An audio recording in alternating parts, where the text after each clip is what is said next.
watching Twin Tiers Evening News with Jeff Androlonis and Alexa Olson.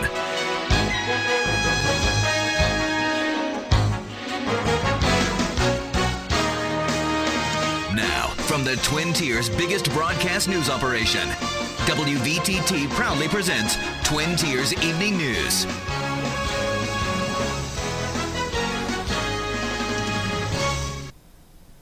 Good evening, I'm Alexa Olson. And I'm Jeff Androlonis. Good evening. The big story tonight on Twin Tiers Evening News.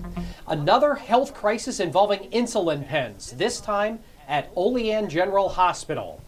Olean General Hospital is now the second hospital in Western New York after the Buffalo VA Medical Center to come forward and say those insulin pens were possibly reused among patients.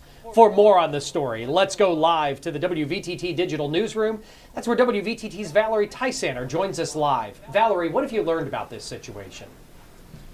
Jeff, Olean General Hospital released this press release earlier today, and they were saying that anyone who has received an insulin injection between November of 2009 and January 16th of this year could be at risk. 1,900 patients will be getting a letter today suggesting or recommending that they come in for testing.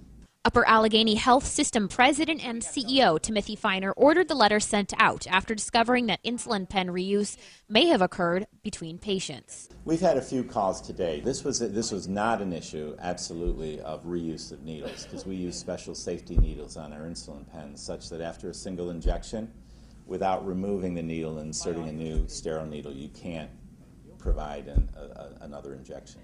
But even without needles, blood infections can transmit from one patient to the other. The issue is that there's the possibility, very remote, of regurgitation of kind of bodily fluids, blood, into the insulin pen cartridge, and that if it's used on other than the intended patient, there can be a transmission of infection. Olean General Hospital discovered the insulin pens may have been reused after an internal investigation sparked by the media coverage of a different medical center in Buffalo. We were aware of the problem with insulin pens at the Buffalo VA Medical Center, and so that prompted us to audit our use of insulin pens here at the hospital.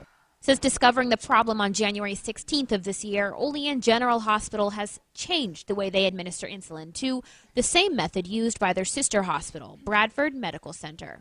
Bradford Medical Center has never used insulin pens. They use single-patient, multi-use insulin vials, which Olean is using now. Olean removed insulin pens from use January 16th. OGH does have a call center, a testing center if you were notified, where you can get tested for hepatitis B, hepatitis C, or HIV. And they have counselors in the event that you are distraught, and that is open 7 days a week. In the WVTT Digital Newsroom, I'm Valerie Tysaner. Back to you in the studio. Thanks, Valerie, for your hard work in reporting this story. How do you feel about the reuse of insulin pens? You can join our conversation on our Facebook page. That's facebook.com/WVTT News. We're getting hundreds of comments already, but we'd like yours as well. Once again, that's facebook.com/WVTT News. Alexa? Jeff, another major story making headlines across the world today. Major changes are coming for women serving in the Army and the Marines. The Pentagon is lifting its ban on women in combat. Ed Payne has our story.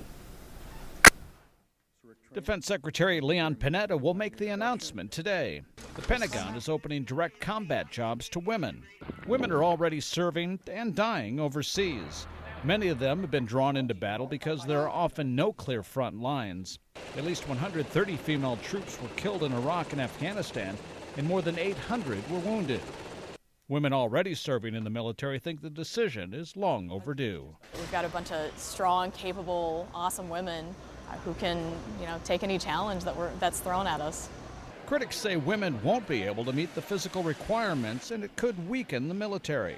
Illinois Congresswoman Tammy Duckworth, an Iraq War veteran, believes women should be given a fair shot. But if they can meet the standards, then we've just gained another soldier who is willing to serve this nation and willing to lay their lives down in a combat role, and that's good for our military. Not every combat position will open all at once. The new policy will be implemented over the next 3 years, and branches can ask for specific exemptions. I'm Ed Payne reporting.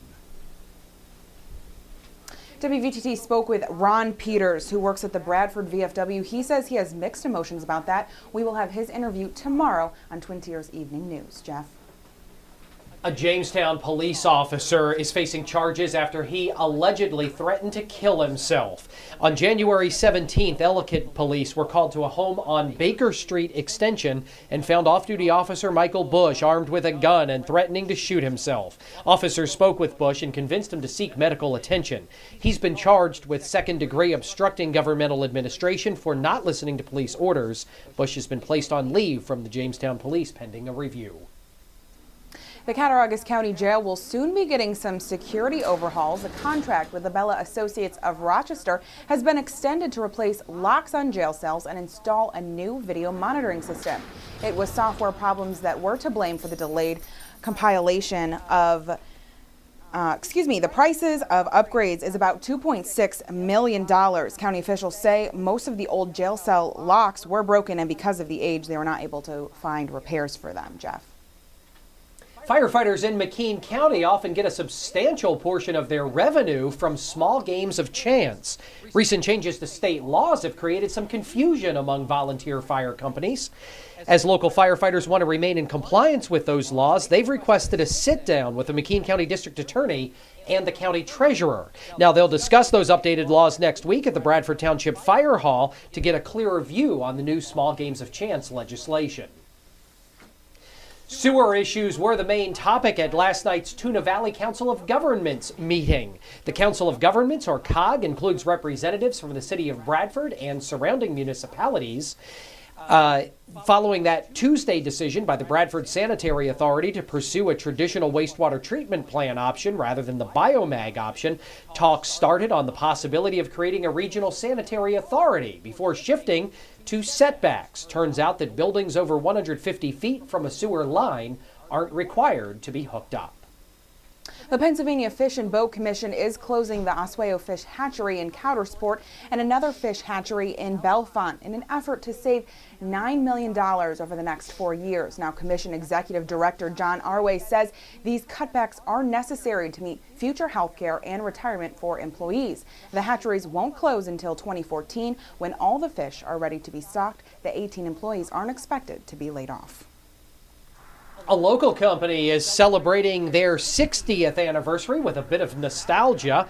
Besseker & Koss Appliances and Service in Olean is featuring displays of the appliances they would have sold when the store opened back in 1953. The store has been managed by family members for 4 generations. The Salamanca School District's initiative to increase student and staff technology use will be extended beyond the district's campuses. The school board passed a resolution that will make the Salamanca Youth Center and Salamanca Public Library wireless hotspots. District officials say this initiative will not cost the district additional money because it already uses the technology at its schools. Ellicottville could see a new regional visitors center in downtown Eville. Former site of the Quickfill and Red Apple gas stations has opened the opportunity to promote tourism in the region for the Ellicottville Chamber of Commerce. Chamber officials tell WVTT they're looking at the funding end of the project for now. That building isn't for sale, so the chamber would lease the building from the United Refining Company, the parent company of Quickfill and Red Apple convenience stores. Coming up on Twin Tiers Evening News, our first look at weather. How much longer will this cold spell continue? We'll have details next on News Channel 25 WVTT.